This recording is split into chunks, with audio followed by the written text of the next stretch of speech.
Hello everybody, welcome to a redo of Thursday night's Facebook Live. I had an internet glitch of some sort and it cut right off in the middle. So I don't know what really was able to be recorded and what wasn't. So I thought I would come in and do another video to show you guys yesterday's amazing projects. So let me scoot you over and scoot you down and we'll get started. Okay, these are the projects that we made on yesterday's live. This one I actually created originally, and then we did these two on somewhat of the live. But I do have one more that I want to do from start to finish. But I will tell you, it is in the morning, and my husband is out working in the garage. My dogs are out, so you might hear him. You might hear the dogs barking. But we are going to just get through this. We're going to try to. Okay, so you need a piece of your card base. This measures 5.5 by 8.5, and it's scored at 4 1/4. So we're just going to go ahead and give that a nice good crease. I'm going to set this aside and bring in our other pieces.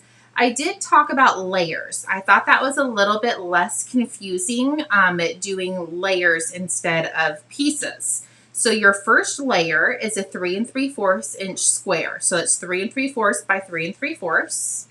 Our second layer is 3.5 inch square. So it's 3.5 by 3.5. Our third layer is 2.5 by 2.5. And our designer series paper is 2.5 by 2.5 as well.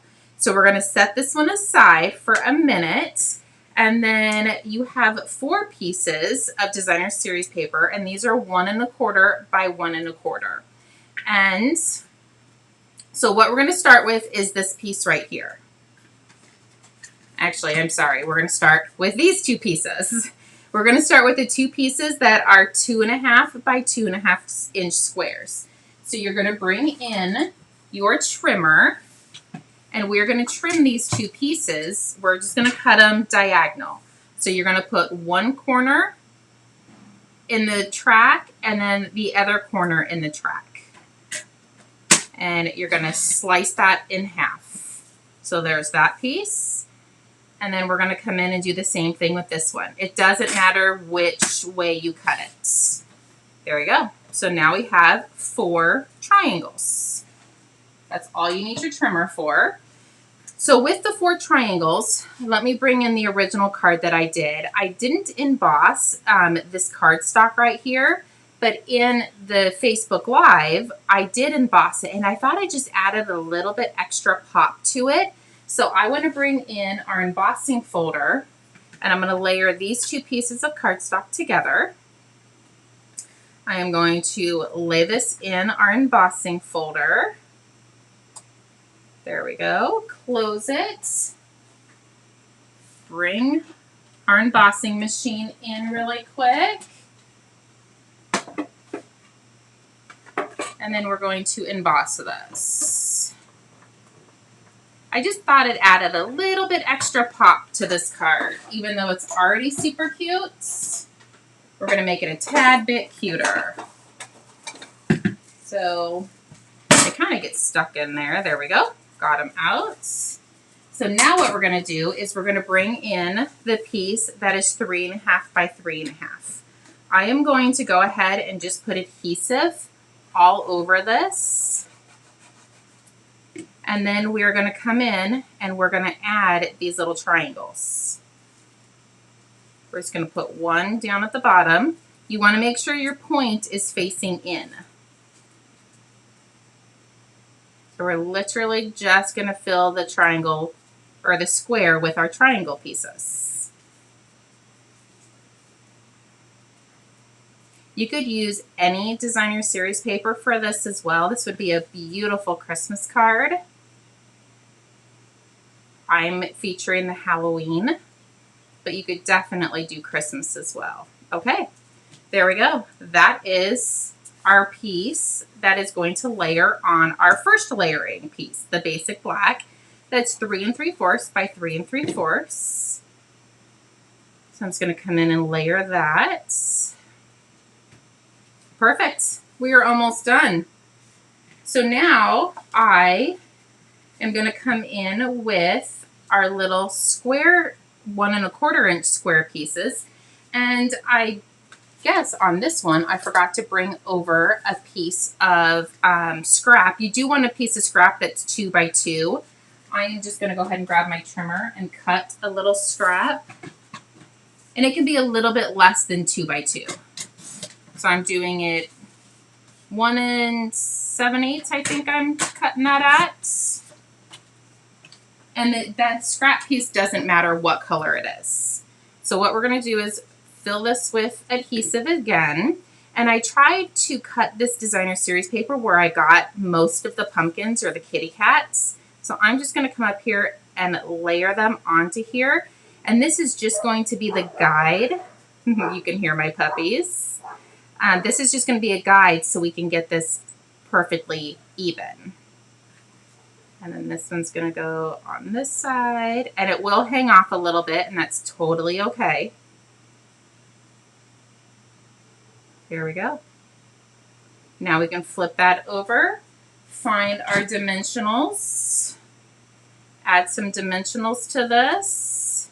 And you can see my scrap is not big enough, and it doesn't matter. You're just using it as a guide, just to make sure all your little tiny 1¼ inch squares are even. So now we're going to pick this up and we are going to offset it. I want the pumpkins, I want the design on the pumpkin pie and the stripes on the designer series paper. So there we go. And then you can grab a bow. On this one I used the black the black sheer ribbon. This one I used one of the skeletons from the designer series paper. And this one I used the black ribbon as well, but I am out of the black ribbon. So we are going to use the black and white gingham ribbon. There we go. So now we can glue this onto our card base. And then all we have left to do is our sentiment. There we go. So let me bring in the pumpkin pie and my little scrap piece. And I'm going to ink up, have a fabulous Halloween. Stamp that. Oh, that one didn't work so well. I might need to re-ink my ink pad. Let's try that again. That's a little bit better. We're going to go with it. And I'm going to bring in my lovely label Pick-a-Punch. And I want to just banner the edges. Perfect. I'm going to trim this off just a tad, so it's not so long. Slide this one in. There we go. Flip that over. And that was actually perfect. I could have really used either side. Add some dimensionals to it. And I brought in some of our black enamel dots. And what I like to do with the black enamel dots, because they're a little bit thicker than our normal rhinestones, I don't like to put the dots on top of something that I've used dimensionals with. So I'm just going to come in and I'm going to put a few off to the side, just so it doesn't add any extra postage to the shipping. Oh, let's put one up here. There we go. That's how easy this card is to put together. So we have 2 in pumpkin pie, we have 1 in old olive, and we have 1 in Highland heather. And it's all using the designer series paper, Cute Halloween. I know the punch is on back order until August 11th, but it will, or sorry, August. We're in September, till October 11th. But it will be back before you know it, and you can still get it in time for Halloween. But you can still use the designer series paper. I actually didn't even use the punch, and you can still get the stamp set and the designer series paper. So there you go. Hopefully you guys liked it, and I do apologize about yesterday's little internet glitch, but there you go. Now you have a perfectly clean video. We'll talk to you guys soon. Bye-bye.